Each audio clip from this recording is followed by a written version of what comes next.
দেশটাকে আমরা সুন্দরভাবে গোছাচ্ছি, যাতে সবাই আমাদের দেশকে বাহবা দেয়। আন্দোলনের সময় আমরা দেখেছিলাম যে গণমাধ্যমরা আসলে সঠিক তথ্য আমাদেরকে দিচ্ছিল না।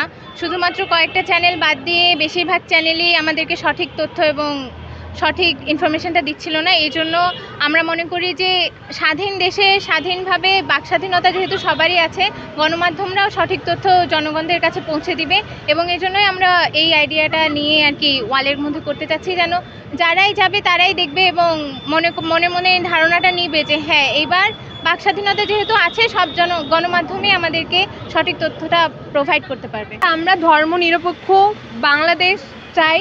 আর এখানে লেখা আছে আমাদের নতুন সিকিউলার রংপুর, মানে আমরা পুরো রংপুরটাকে ধর্মনিরপেক্ষ করতে চাই, যাতে সবাই জাতি ধর্ম বর্ণ সবাই নির্বিশেষে একসাথে থাকতে পারে। আমাদের শহরকে সৌন্দর্য করছি।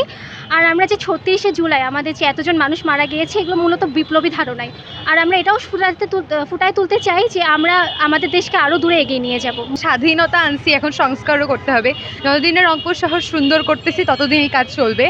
আর হচ্ছে এই যে আমরা সবাই বাঙালি, কোনো বৈষম্য থাকবে না, এই জন্যই আমাদের এই দৃষ্টিকোণ থেকে আমরা এই কাজটা করছি। মোনা ঝঞ্ঝার মতো উদ্যম, মানে হচ্ছে এই যে মূলত আমাদের এই কথাটা লেখার পিছনে উদ্দেশ্য হলো মানে হচ্ছে এই যে মানে এই যে আমাদের এই বাংলাদেশের মানুষকে যেন কেউ কখনো দুর্বল না মনে করে।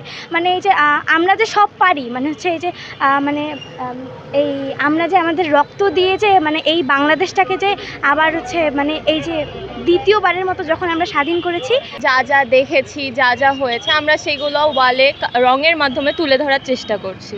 আর যেহেতু আমাদের এলাকার নাম রংপুর, তো তাই রঙে ভরাই দিতে চাচ্ছি আমরা পুরো রংপুরটাকে। আমরা শহরকে রঙিন করতেছি। আমাদের এই যে পুঁথিটা আমরা আজকে এটা করতেছি, এর পরের দিন হয়তো আমরা সরকারি কলেজ করব। এভাবে আমরা পুরো শহরটাকে রঙিন করতে চাই। আমাদের যে এত ছাত্র এই আন্দোলনে মারা গেছে, আমরা তাদের স্মরণে এটা করতে চাই এবং আমরা এই ৩৬ জুলাইকে মনে রাখতে চাই।